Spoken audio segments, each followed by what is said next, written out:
നമസ്കാരം.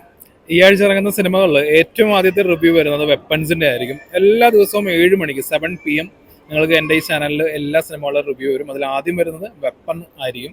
വെപ്പൺസ് കഴിഞ്ഞിട്ടുണ്ടെങ്കിൽ പിന്നെ ടുഗദർ. ഈ രണ്ട് സിനിമകളാണ് എന്നെ സംബന്ധിച്ച് വളരെ ആൻറ്റിസിപ്പേറ്റഡ് ആയിട്ടുള്ള ഒരു പടങ്ങൾ. പിന്നെ സംഘർഷഘടന, ആ സിനിമയുടെ റിവ്യൂസ് വരും. അതുകൂടാതെ പിന്നെ സാഹസം എന്നുള്ളൊരു സിനിമയുണ്ട്. പിന്നെ അക്യൂസ്ഡ് എന്ന് പറയുന്ന ഒരു തമിഴ് സിനിമയും കൂടിയുണ്ട്.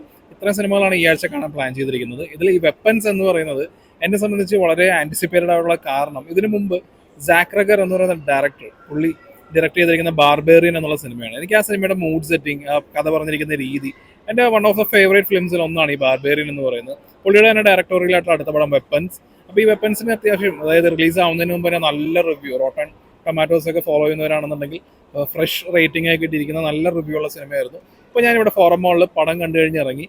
ആ റിവ്യൂസ് ഒക്കെ പറയുന്ന പോലെ തന്നെ ഒരു ഗംഭീര സിനിമാറ്റിക് എക്സ്പീരിയൻസ് ആണ് ഈ വെപ്പൺസ് എന്ന് പറയുന്ന സിനിമ നൽകുന്നത്. ഈ വർഷം 2025 ഞാൻ കണ്ട സിനിമകളിൽ എനിക്ക് ഏറ്റവും ഇഷ്ടപ്പെട്ട പടം സിന്നേഴ്സ് ആണ്. സിന്നേഴ്സ് കഴിഞ്ഞിട്ടുണ്ടെങ്കിൽ പിന്നെ 28 Years Later എന്നുള്ള സിനിമയാണ്. അത് കഴിഞ്ഞിട്ടുണ്ടെങ്കിൽ എനിക്ക് വെപ്പൺസ് ആണ് എനിക്ക് ഇഷ്ടപ്പെട്ടത്. ഇതിൻ്റെ ഒരു അയണി എന്ന് നോക്കുകയാണെന്നുണ്ടെങ്കിൽ ഇത് മൂന്നും ഹൊറർ സിനിമകളാണ്. പക്ഷെ ഈ ഹൊറർ എന്നുള്ളത് ഈ ജോണർ ഉണ്ടല്ലോ, ഈ ജോണർ അത് ഏതൊക്കെ രീതിയിൽ വ്യത്യാസപ്പെടുത്തി കഥ പറയാമെന്നുള്ളത്, മൂന്ന് വിധത്തിൽ ഹൊറർ എന്നുള്ള ജോണറിൽ കഥ പറഞ്ഞിരിക്കുന്ന സിനിമകളാണ് ഇവ മൂന്നും. അതിൽ ഞാൻ പറയുന്ന മൂന്നാം സ്ഥാനം എന്നുള്ള രീതിയിൽ ഞാൻ ഈ വർഷം എൻ്റെ 177ാമത്തെ സിനിമയാണ് ഈ വർഷം ഞാൻ തിയേറ്ററിൽ മാത്രം കാണുന്നത്. ചില സിനിമകളൊക്കെ 3ഉം 4ഉം പ്രാവശ്യമൊക്കെ കണ്ടിട്ടുണ്ട്. അങ്ങനെ മൊത്തം കൗണ്ടാണ് 177. ആ 177 സിനിമകളിൽ എനിക്ക് ഏറ്റവും ഇഷ്ടപ്പെട്ട സിനിമകളിലെ മൂന്നാം സ്ഥാനമാണ് ഞാൻ ഈ വെപ്പൺസ് എന്നുള്ള സിനിമയ്ക്ക് നൽകുന്നത്. അതിനുള്ള കാരണങ്ങൾ ഞാൻ പറയാം. ഒരു സ്കൂളിൽ നിന്ന് ഒരു ക്ലാസ്സിലുള്ള കുട്ടികൾ, ആ കുട്ടികളെല്ലാവരെയും ഒരു വെളുപ്പാങ്കാലത്ത് 2:17 എന്നുള്ള സമയത്ത് ഈ കുട്ടികളെല്ലാം കാണാതാവുകയാണ്. കുട്ടികൾ അതിനെ തട്ടിക്കൊണ്ടുപോയല്ല, അവരുടെ വീട്ടിൽ നിന്ന് തന്നെ ഡോറ് തുറന്ന് പുറത്തേക്ക് ഇറങ്ങി ഒരൊറ്റ ഓട്ടം. പിന്നെ അവരാരും തിരിച്ചു വന്നിട്ടില്ല. അപ്പോൾ ഈ കുട്ടികളെല്ലാം ഒരു ക്ലാസ് ടീച്ചറിൻ്റെ, ഒരു ഇന്നത്തെ ജൂലിയ ഗാർണർ ചെയ്യുന്ന ആ ഒരു ക്യാരക്ടറിൻ്റെ, ജസ്റ്റിൻ ഗ്രാൻഡി എന്ന് പറയുന്ന ഒരു ടീച്ചറിൻ്റെ ക്ലാസ്സിലെ കുട്ടികളാണ്. അപ്പോൾ സ്വാഭാവികമായിട്ടും ഈ കാണാതായ കുട്ടികളുടെ മാതാപിതാക്കൾ ഈ ടീച്ചർ ഒരു വിച്ചാണെന്ന് പറയുന്നു. സത്യത്തിൽ ഈ കുട്ടികൾക്ക് എന്താണ് സംഭവിച്ചതെന്ന് അറിയാനുള്ള ഏറ്റവും കൂടുതൽ ആഗ്രഹിക്കുന്നത് ഈ ടീച്ചർ തന്നെയാണ്. അപ്പോൾ ടീച്ചറിന്റെ അന്വേഷണം എന്നുള്ള രീതിയിൽ നമ്മൾ ആദ്യം തന്നെ കാണുന്നത് ജൂലിയ ഗാർണർ അവതരിപ്പിച്ചിരിക്കുന്ന ഈ മിസ് ഗാൻഡി എന്ന് പറയുന്ന ഈ ക്യാരക്ടറിന്റെ POVയിൽ ഈ ക്യാരക്ടറിനെ കുറിച്ചുള്ള കുറച്ച് കാര്യങ്ങളാണ്. ഈ ക്യാരക്ടറിലൂടെയാണ് ഈ സിനിമയുടെ കഥ തുടങ്ങുന്നത് തന്നെ.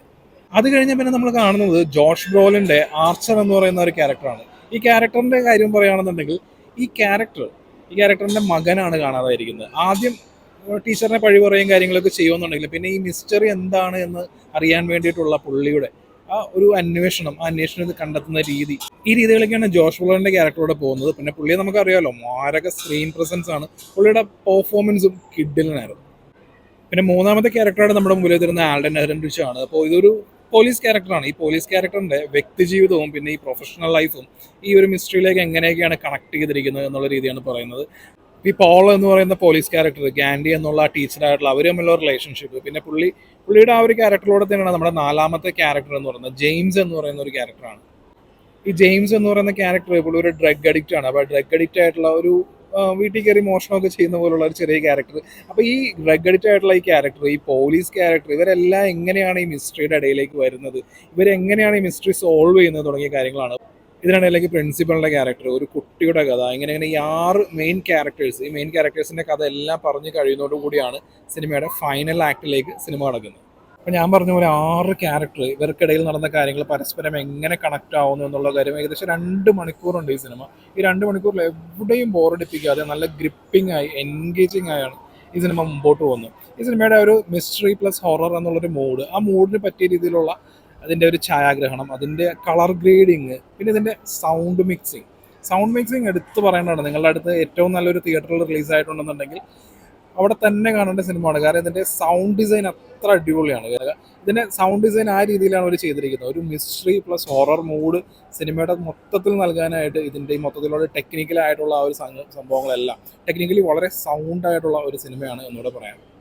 അപ്പം ഇങ്ങനെ എല്ലാം കഴിയുമ്പോഴാണ് ഫൈനൽ ആക്ട്, ആ എല്ലാം കഴിഞ്ഞ് ക്ലൈമാക്സിലേക്ക് കടക്കുമ്പോഴാണ് കുറേ കാലങ്ങൾക്ക് ശേഷം എന്തൊരു സാറ്റിസ്ഫാക്ഷൻ, വളരെയധികം സാറ്റിസ്ഫാക്ഷൻ കിട്ടിയ ഒരു ക്ലൈമാക്സ് ആണ്. അതായത് നല്ല രീതിയിൽ വയലൻസ് ഉള്ള ഒരു ക്ലൈമാക്സ് ആണ്. ഇത് കുട്ടികൾക്കൊന്നും പറഞ്ഞ പറ്റിയ പടമേ അല്ല. അതിനെക്കുറിച്ച് ആ ഭാഗത്തേക്ക് ചിന്തിക്കാൻ വേണ്ട, എ സർട്ടിഫിക്കേഷൻ ആണ്. പക്ഷെ ഒരു വയലൻസ് എന്നുള്ള കാര്യം അതിൻ്റെ ഇസ്തറ്റിക്കിലേക്ക് അങ്ങനെയൊക്കെ കാണിക്കുമെന്നൊക്കെ പറയില്ലേ, ആ രീതിയിൽ വളരെ തൃപ്തികരമായിട്ടുള്ള ഒരു ക്ലൈമാക്സ് ഈ പടം നൽകുന്നുണ്ട്. സിംപ്ലി പറഞ്ഞിട്ടുണ്ടെന്നുണ്ടെങ്കിൽ ഈ വർഷത്തിൽ ഇറങ്ങിയ, ഞാൻ പറഞ്ഞില്ല, 3ാം സ്ഥാനം കൊടുക്കുന്ന ഒരു ഗംഭീരമായിട്ടുള്ള സിനിമാറ്റിക് എക്സ്പീരിയൻസ് ആണ് ഈ സിനിമ. എത്രയും വേഗം തന്നെ ഏറ്റവും നല്ല തിയേറ്ററിൽ, നല്ല സൗണ്ട് സിസ്റ്റം ഒക്കെ ഉള്ള നല്ലൊരു കിഡിലും തിയേറ്ററിൽ പോയി കാണുക. ഒരിക്കലും നിങ്ങൾ നിരാശപ്പെടില്ല. ഗംഭീരമാണ്.